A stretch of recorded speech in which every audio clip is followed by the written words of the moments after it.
বাড়ির জল নাকি বাড়িতেই রাখতে হবে, নিকাশি ব্যবস্থার লাইফলাইনে ফেলা যাবে না সেই জল।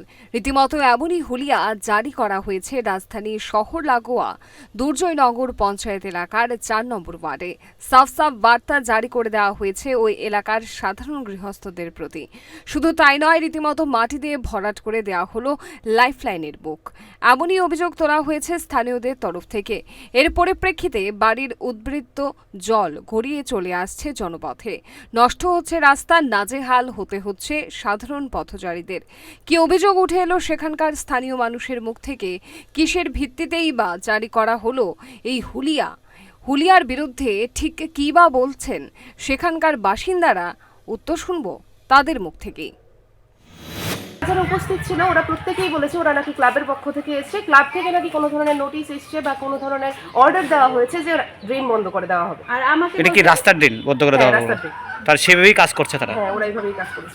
এতে কি মানে ফলনটা কি হবে, আপনাদের অসুবিধাটা কি হবে? অবশ্যই অসুবিধা হবে, জল যাবে না, রাস্তা নষ্ট হচ্ছে, আমাদের এখানে বাড়ির জল যাওয়ার মতো কোনো রাস্তা পাচ্ছে না, তো জল অটোমেটিক্যালি কি হবে, রাস্তার মধ্যে এসে পড়বে, রাস্তা নষ্ট হয়ে যাবে, সাধারণ মানুষের আসা যাওয়ার পক্ষে সমস্যা শুরু হবে।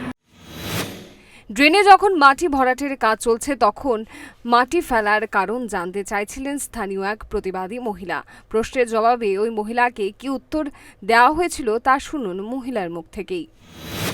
এই ড্রেনটার কাজ শুরু শেষ হয়নি, ওই যে গোপাল দেবনাথ দোকান আছে উনি ওনার সীমানা অনুযায়ী দিয়ে দিয়েছে।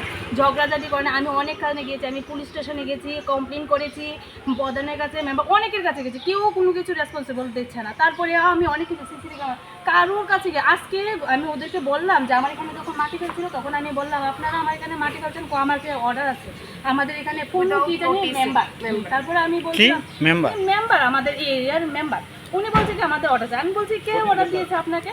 বলছে কি আমাদের প্রধান দিয়েছে। আমি তো প্রধান দিয়েছে, ঠিক আছে আপনি একটু নোটিশটা দেখান আমাকে। বলছে কেন নোটিশ না, মুখে বলছে, তো মুখে বলছে তাইলে বলছে কি তাইলে আমাকে ফোন নাম্বারটা দেন, আমি ওনার সঙ্গে কথা বলি। আমি ওনার সঙ্গে কথা বলেছি, ওনাকে বলছি। এমনকি আমার যখন এখানে ড্রেনটা কাজ হয়েছিল, আমার ড্রেনের 5 লাইনটা যে ভিতর দিয়ে একটা 5 গেছে আউটলাইনে, এই 5টা পর্যন্ত ভেঙে দিয়েছিল। অনেক লোক এসেছিল যখন কাজটা হয়েছিল, আমি ড্রেন দিই না বলে অনেক লোক এসেছিল।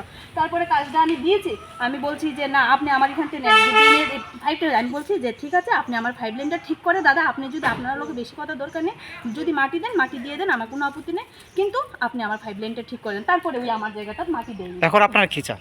আমরা চাই যে ড্রেনটা সুন্দর মতো খুলে দেখ, আর আমরা চাই যে আমরা যে সীমানা অনুযায়ী আমরা পরিষ্কার করে নেব, আমরা নোংরা রাখবো না, আমরা পরিষ্কার, কিন্তু জলটা যাতে যায়। আমরা পঞ্চায়েতের মেম্বার বা এলাকার বিধায়ক ওদেরকে জানানো হয়েছে? আমি তো জানিয়েছি, কিন্তু কারো তো অনেক আগে আরো একবার জানিয়েছি, কিন্তু এখন তো দেখলাম যে তারাই এসে বন্ধ করে দিল। মেম্বার এদিকে কে কি জানি, আমি নাম্বার মেম্বারই তো করলো না, আমি আর কি বলবো।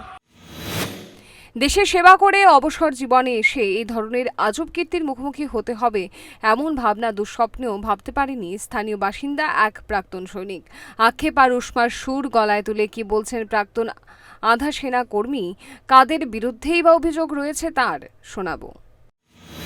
ড্রেনে জল আসতে পারবে না, তাদের বক্তব্য হলো ড্রেনে জল আসবে না, জলটা আপনি বাড়িতে রাখুন, স্টক করে রাখুন। কেন বলছে এরকম? কেন বলছে? হেরা বলছে আমরা ভাড়া দিয়ে দিয়েছি, আমরা ভাড়া দিয়ে পয়সা ইনকাম করি, আমরা ক্লাব থেকে এসেছি, আমরা পয়সা ইনকাম করি, তাদের জ্বলন হয়, ভাড়া দিয়েছি, তাইলে আমরা ভাড়া দেবো না? আমরা ত্রিপুরার বাসিন্দা, আমরা দুর্জয়নগরের বাসিন্দা না? আমি একজন অবসরপ্রাপ্ত সৈনিক, আমাদের কোনো দাম নেই পৃথিবীতে, এই ত্রিপুরাতে। কারা করছে এরকম? এখানে করেছে প্রদীপ দেবনাথ, সমুজ্জ্বর, অঞ্জলি দেবনাথ, অমর দেবনাথ। এগুলো কিছু ফুটেজ আছে, ভিডিও আছে আমার কাছে, আমি চাইলে আপনাদেরকে ভিডিওগুলো দিতে পারি, ঠিক আছে? তারা কি এলাকার লোক? এলাকার লোক, এই এলাকার লোক, এই আশেপাশের লোক। তারা কোনো সরকারের লোক না, না সরকারের লোক না। তারা নিজে বলছে আমরা ক্লাব থেকে এসেছি, এখানে একটা ক্লাব আছে। এই তো গেল অভিযোগের বহর। স্থানীয়দের অভিযোগের সত্যতা খুঁজতে গিয়ে দেখা গেল ড্রেনের বুকে মাটি ভরাটের দৃশ্য। যদিও যাদের বিরুদ্ধে এই অভিযোগ উত্থাপিত হলো তাদের তরফ থেকে কোনো ধরনের প্রতিক্রিয়া আসেনি। এখন কথা হলো, যদি অভিযোগ সত্যিই হয় তাহলে এই ধরনের বেআইনি হুলিয়া জারি করার অধিকার কি রয়েছে অভিযুক্তদের? স্থানীয় গ্রাম প্রশাসন অর্থাৎ পঞ্চায়েত কর্তৃপক্ষ নীরব কেন? এই অন্যায়ের বিরুদ্ধে মুখে কোনো রানি কোনো পঞ্চায়েত প্রশাসনের। কেন মানুষ অনৈতিক কাজের বিরুদ্ধে মুখ খুলবেন না? এখন দেখার বিষয় খবর প্রকাশের পর প্রশাসনের কুম্ভ নিদ্রা ভঙ্গ হয় কিনা। Bureau report, Times 24 network. জুড়ে থাকে বাঁধন আপনার চেয়েও আপন, জুড়ে থাকে বাঁধন আপনার চেয়েও আপন।